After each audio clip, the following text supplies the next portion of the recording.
함께 말씀 보겠습니다. 마가복음 11장 15절에서 19절 말씀입니다. 마가복음 11장 15절에서 19절 말씀 함께 읽겠습니다. 그들이 예루살렘에 들어가니라. 예수께서 성전에 들어가사 성전 안에서 매매하는 자들을 내쫓으시며 돈 바꾸는 자들의 상과 비둘기 파는 자들의 의자를 둘러 엎으시며 아무나 물건을 가지고 성전 안으로 지나다님을 허락하지 아니하시고 이에 가르쳐 이르시되 기록된 바 내 집은 만민이 기도하는 집이라 칭함을 받으리라고 하지 아니하였느냐. 너희는 강도의 소굴을 만들었도다 하시매 대제사장들과 서기관들이 듣고 예수를 어떻게 죽일까 하고 꾀하니 이는 무리가 다 그의 교훈을 놀랍게 여김으로 그를 두려워함일러라. 그리고 날이 저물매 그들이 성 밖으로 나가더라. 아멘. 우리 함께 읽은 이 말씀은요, 예수님께서 마지막 한 주간의 사역을 위해서 예루살렘에 입성하시고 난 후에 가장 먼저 하신 일로 알려져 있는 사건이죠. 성전 정화 사건이라고 하기도 하는데요. 보통 대통령에 취임하거나 또는 국회의원이 되고 나서 가장 먼저 하는 일에 사람들이 관심을 가집니다. 가장 먼저 하는 일이 바로 그가 대통령으로 또는 국회의원으로 또는 어떤 직임을 맡은 그 직임의 자리에서 그가 행할 일의 일종의 청사진을 보여주는 사건이다라고 그렇게 여기죠. 그래서 사실 예수님께서 메시아라고 공표하시면서 예루살렘에 입성하고 난 다음에 가장 그가 먼저 무엇을 하실까에 대해서 사람들이 관심을 가지고 보는데, 예수님은 총독의 관저로 간 것이 아니고 로마 병사의 군용으로 간 것도 아니고 시장에 가서 민심이 어떻고 또 경제적 상황이 어떤가에 대해서 살펴보신 것이 아니라 가장 먼저 성전으로 가셔서 성전을 깨끗하게 하시는 일을 하셨다라는 것. 실제로 예수님께서 구원자로 오셔서 이 땅에 구원자로 오셔서 무엇을 하신 것이 그 구원의 지향점이고 방향성인가라는 것을 보여주는 그런 사건으로 이해를 하는데요. 그러면 성전이 왜 이렇게 정화가 필요한 상태가 되어, 그리고 그것은 무엇을 의미하는가라고 하는 부분부터 먼저 생각을 해보려고 하는데요. 성전이 정화가 필요하게 된 상태는요, 사실 하나님께서 백성의 편의를 위해서 제공하신 규칙을 그들이 뒤틀어 버린 거죠. 신명기 14장 24절 27절 말씀 보면요, 그러나 너의 하나님 여호와께서 자기의 이름을 두시려고 택하신 곳이 내게서 너무 멀고 행로가 어려워서 너의 하나님 여호와께서 그 풍부히 주신 것을 가지고 갈 수 없거든. 그것을 돈으로 바꾸어 그 돈을 쌓아 가지고 내 하나님 여호와께서 택하신 곳으로 가서 내 마음에 원하는 모든 것을 그 돈으로 사되 소나 양이나 포도주나 독주 등 내 마음에 원하는 모든 것을 구하고 거기 내 하나님 여호와 앞에서 너와 너의 권속이 함께 먹고 즐거워할 것이며 내 성읍에 거주하는 레위인은 너희 중에 분깃이나 기업이 없는 자이니 또한 저버리지 말지니란. 하나님께서 정하신 장소에 가서 예물을 드리고 함께 제사하고 그 앞에서 함께 기뻐하는 시간을 가지도록 명령을 하셨습니다. 그런데 하나님 이름을 두신 그 장소가 거리가 험하고 멀 경우에 준비한 예물이 상하고 온전한 것을 드릴 수 없는 상황이 발생하고 하나님께서 그것을 위해서 그러면 그 예물을 돈으로 바꾸어 가서 예루살렘에서 구입하여서 하나님께서 온전한 것을 드리고 하나님께서 하나님 앞에서 함께 기뻐하는 시간을 가질 수 있도록 그렇게 법을 주시죠. 실제로 이 성전에 사용된 예물을 위한 시장이 예루살렘 외곽 지역에 형성이 되었다고 학자들이 이야기를 합니다. 감람산에서 예루살렘에 들어오는 길이나 남쪽에서 또 예루살렘으로 진입하는 길, 그 길가에 주로 이 시장들이 형성이 되었는데요. 제사장들이 자신의 부를 위해서 또 그릇된 욕심을 가지고 더 편리하게 하고자 하여서 그 시장을 성전 안으로 가지고 성전 안에 그 시장이 형성되기에 충분한 공간이 없어서 가장 성전 외곽들이죠, 경건한 이방인들이 와서 하나님을 찾을 수 있는 그 공간에 그 시장을 펼쳐서 성전이 본래 행할 수 있는 기능을 회파하고 더러운 욕심이 횡행하는 곳으로 만들어버린 정황이 펼쳐지고 예수님은 그것을 정화하시면서 본래 목적대로 사용되어야 될 것들이 본래 목적대로 사용되어지지 않았음을 꾸짖는 그런 사건이 펼쳐지는데, 그러면 단순히 이방인들이 훼손된 것에 대한 그런 명령이나 그것이 아니죠. 우리 간단히 살펴본 것처럼요, 성전이 본래 기능을 해야 되는 에 있어서 망가져 버린 것들에 대해서 제사장의 탐심으로 망가져 버리고 그릇된 편의성을 추구하는 마음에서 망가져 버린 것들이 본래 기능을 되찾아야 되며 포커스를 두고 그것이 정화될 수 있도록 또 그것을 정화하는 것이 메시아로 구원자로 이 땅에 오셔서 하시는 일이신 것에 대해서 보여준다. 그러면 성전은 뭐 하는 곳이었는가? 당연히 제사하는 곳이죠. 그러나 제사하는 그 기능에 앞서서 가지고 있는 중요한 의미가 있습니다. 레위기 26장 11절 12절 내가 내 성막을 너희 중에 세우리니 내 마음이 너희를 싫어하지 아니할 것이며 나는 너희 중에 행하여 너희 하나님이 되고 너희는 내 백성이 될 것이니라. 성전은 성막은 무엇을 의미하는가? 하나님이 하나님 백성 가운데 함께 하셔서 하나님과 함께하는 백성이 되는 것이죠. 성전이 본래 명령하셨던 대로 그 기능을 수행하고 그것이 바른 의미대로 그 안에서 벌어지는 일들이 집행되되 그것은 하나님의 이름을 두시는 장소로 여겨지고 하나님이 백성과 함께 하신 것을 상징하는 도구였다라는 그것이 성전에 가진 첫 번째 의미. 두 번째 성전이 가지는 의미는요. 가장 대표적인 의미죠. 예배하는 곳이죠. 하나님께 예배하는 그 거룩하신 하나님의 합당한 제사가 찬사가 드려지고 그가 기뻐하신 예배가 드려지는 곳이 성전이었죠.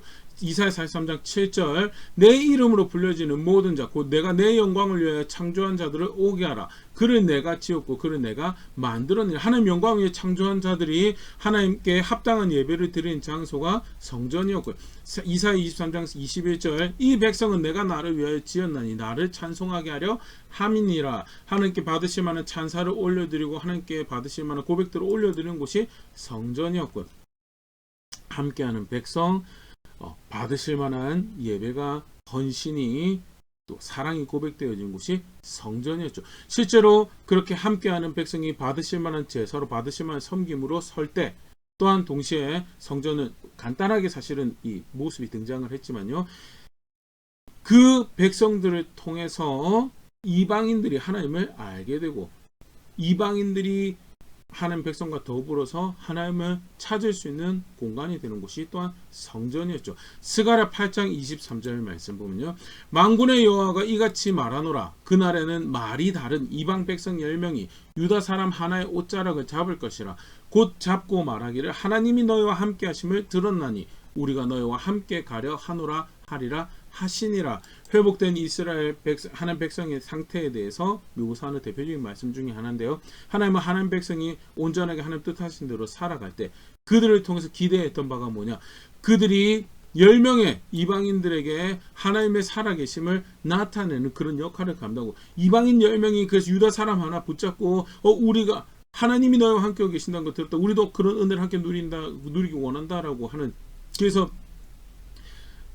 하나님과 함께하는 백성이 하나님의 어떠하심을 드러내는 그런 도구로 사용되어지는 것이 그것이 하나님 백성의 모습이 그것이 성공적으로 이루어졌을 때 이사야 56장 6절에서 7절 말씀입니다. 또 여호와와 연합하여 그를 섬기며 여호와의 이름을 사랑하며 그의 종이 되며 안식일을 지켜 더럽히지 아니하며 나의 언약을 굳게 지키는 이방인마다 내가 곧 그들을 나의 성산으로 인도하여 기도하는 내 집에서 그들을 기쁘게 할 것이며 그들의 번제나 희생은 나의 제단에서 기꺼이 받게 되리니 이는 내 집은 만민이 기도한 집이라 일컬음이 될 것임이라. 오늘 우리가 읽었던 마가복음 말씀에서 예수님께서 인용하신 말씀으로 이해되어지는 이사야 선지자의 말씀인데요. 신실한 이방인이 하나님의 계신 곳으로 인도되어져서 하나님을 찾을 수 있는 그런 기회가 주어질 것에 대해서 그것이 하나님이 그들 가운데 베푸시는 은혜이기도 하죠. 그러나 하나님께서 그들의 그 은혜를 베푸실 때 누구를 통하여 그 일을 하기 원하시는가? 함께하는 백성 하나님을 기꺼이 명령대로 거룩하게 섬기는 그 백성의 수고를 그 아름다움을 통해 그 일을 하기 원하시는 것이 하나님 계획이었고요. 안타깝지만 제사장의 이기적인 욕심, 상인들의 편의성, 또 뒤틀려버린 법에 대한 이해 그런 것도 더불어서 성전이 성전의 기능을 하지 못 하나님 백성 기능하지 못하는 그런 상태에 있음을 여실히 보여주는 것이 더럽혀진 성전이고 예수님께서 그것을 정화하시는 내가 이 일을 위해 왔다라고 하시면서 보여주던 첫 번째 사역이 성전을 정화하시는 것이었다라는 것. 다르게 표현하면요. 예수님께서 구원을 십자가에 달려서 구원을 베풀어 주시는데 그걸 통해서 구원을 받았다라고 하는 백성이 가져야 되는 그 구원이 가지는 의미가 뭐냐라고 할 때 본래 백성을 향해 가졌던 깨끗한 성전, 거룩한 성전으로서 함께하는 백성이 되고 받을 만한 헌신과 충성과 사랑의 고백을 대표적인 게 예배죠. 그리고 그로 더불어서 그들이 드러내는 하나님의 아름다우심을 통하여 이방인들이 그 하나님의 영광을 보는 그 자리에 이르도록, 실제로 예수님을 통해서 주어진 구원이 그렇죠. 먼저는 함께하는 백성을 만드십니다. 로마서 5장 10절에 11절 말씀인데요. 곧 우리가 원수되었을 때 그 아들의 죽으심으로 말미암아 하나님과 화목하게 되었은즉 화목하게 된 자로서는 더욱 그의 살아나심으로 말미암아 구원을 받을 것이니라. 원수가 된 백성이었는데 아들의 죽으심으로 하면 구원 베푸시는 그 은혜로 말미암아 화목하게 되었다라고. 그러면서 11절에 그뿐 아니라 이제 우리로 화목하게 하신 우리 주 예수 그리스도로 말미암아 하나님 안에서 또한 즐거워하느니라. 화목하게 하신 예수 그리스도 말미암아 하나님과 함께 즐거워하는 백성이 된 것이, 원수된 자리에서 화목하게 된 백성이 된 것이, 그게 예수님의 구원의 은혜로 구원받았다는 백성의 자리가 되는 거죠. 그렇게 여김 받았다면, 실제로 예수 믿어서 그렇게 거룩하게 여김 받았다면 실제로 그 하나님과 함께하는 삶을 살아가는 자리에 있어야죠. 함께하는 자리에서 그 뜻이 이루어지고 그 목적이 이루어지고, 그래서 그 하나님이 영광을 받으시는 그런 걸음걸음을 만들어가는 그 백성의 자리고, 실제 그런 자리, 초청받은 자리가 예수님의 교회가 예수 그리스도는 하는 백성 된 그 백성의 자리가 바로 그런 자리죠. 고린도전서 6장 19절 20절 말씀. 너희 몸은 너희가 하나님께로부터 받은 바 너희 가운데 계신 성령의 전인 줄을 알지 못하냐. 너희는 너희 자신의 것이 아니라 값으로 산 것이 되었으니 그런즉 너희 몸으로 하나님께 영광을 돌리라. 예수 그리스도 안에서 화목해 된 하나님 백성은요, 성령의 전이라고 불려지는 자리고, 그 자리는 어떤 자리냐? 몸으로 하나님께, 삶으로 하나님께 영광을 돌리는 자리에 살아가는 것이, 그게 구원받은 백성이 놓여진 자리고, 예수님 바로 그 일을 위해서 이 땅에 오셨고, 그것을 잘 보여주는 사건이 뭐냐? 예루살렘에 입성하시고 난 다음에 가장 먼저 하신 일이 성전을 정하는 일이었다는. 도대체 성전이 뭐기에? 성전은 함께하는 백성을 상징하고 하나님을 향한 순전한 사랑과 충성과 헌신의 예배의 고백을 담아내는 곳이고, 더불어서 그 자리는 그 신실한 백성들의 수고를 통해 하나님의 아름다우심을 보고 하나님을 향하는 이방인들이 와서 함께 하나님을 향할 수 있는 장소. 예수 그리스도는 이 땅에 오셔서 그런 구원자로 우리 앞에서 그의 사역을 감당하시고, 우리로 하나님과 그렇게 함께하는 백성이 될 수 있도록 하나님의 영광을 나타내는 백성, 그들의 수고를 통해 하나님의 영광을 나타내는 백성이 될 수 있도록, 더불어 나아가서 그 영광을 나타내는 걸 통하여, 그의 덕을 자랑하는 걸 통하여 하나님이 필요한 백성들, 하나님을 알지 못하는 백성들이 하나님을 알고 하나님께 나아오는 그런 아름다운 도구로 사용되어질 수 있도록 그렇게 인도하고 이끌어 오시고, 그런 일을 감당할 수 있도록, 능히 감당할 수 있도록 그 은혜를 주시는 것이 예수 그리스도 안에서 우리가 누리는 은혜고 구원의 은혜라는 거죠. 간단하게 말씀 살펴봤는데, 우리가 분명히 확인하는 바가 있습니다.